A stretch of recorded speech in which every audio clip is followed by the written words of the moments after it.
ఇదో వీటిని వచ్చేసి డ్రిప్పర్లు అంటారు అనమాట. ప్రతి చెట్టు దగ్గర ఇట్లాంటి డ్రిప్పర్లు ఉంటాయి. నీళ్ళు ఆటోమేటిక్గా చెట్టు దగ్గర పడతా ఉంటాయి అన్నమాట. ఈరోజు మనకు ఉన్న పని ఏంటంటే ఆ డ్రిప్పర్లు అన్నీ కరెక్ట్గా పడుతున్నాయో లేదో చెక్ చేసుకోవాలన్నమాట. ఇదిగో ఇట్లా కొన్ని డ్రిప్పులు బ్లాక్ అయిపోతూ ఉంటాయి అన్నమాట. మనం అవి చెక్ చేసుకుంటూ ఉండాలి, లేకుంటే సెట్లు చచ్చిపోతాయి. నీళ్ళు పడకుంటే సెట్లు ఇంకా గోవిందా ఉంటాయి. అందుకు చూసుకుంటూ ఉండాలి. ఇలా కొన్ని చిన్నగా పడుతూ ఉంటాయి, అట్లాంటివి చెక్ చేసుకుంటూ ఉండాలి మనం. చెట్టుకు సరిపడా నీళ్ళు అందవు, ఇట్లా చిన్నగా పడుతూ ఉంటాయి. దాన్ని ఇట్లా తీసుకొని ఓపెన్ చేసి, టైట్గా ఉంటాయి, ఇట్లా ఓపెన్ చేసినా కూడా టైట్ అయినా కూడా రావన్నమాట. అంటే ఇట్లా కొంచెం లూజ్ చేసుకుంటే బాగా పడుతూ ఉంటాయి. ఇప్పుడే కొడవలు పట్టుకోండి, ఆడేసినా గుర్తు రావట్లే. ఇవి కూడా అది ఎత్తుక్కొని సరిపోతుంది మనకు. అమ్మ యాడేసినావు స్వామి, యాడేసినావురా.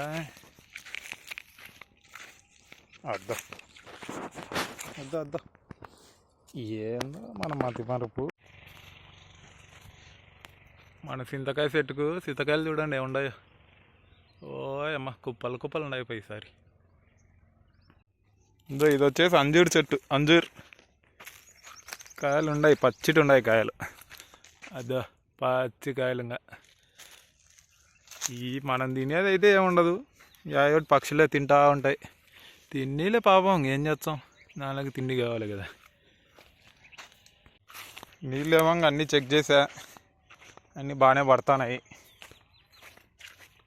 ఇంకా వేరే పని ఏమన్నా ఉంటే చూసుకొని పోవాలి, ఇంక ఇంటికి పోవాలి.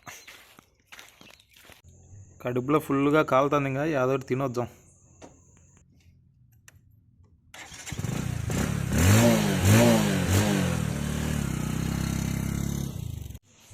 ఇంటికి వచ్చేళ్ళకి అమ్మేమో పూరీలు పునుగులు చేసి పెట్టింది, ఫుల్గా తిన్నాక. మళ్ళీ రోజు చెప్పకే యూత్ వచ్చినారు వాలీబాల్ ఆడదామని. ఈ బాల్కి మొత్తం బొక్కలే ఉన్నాయి, అందుకు సిరంజితో ఒక గుడ్డ ఎక్కిస్తాను అన్నమాట.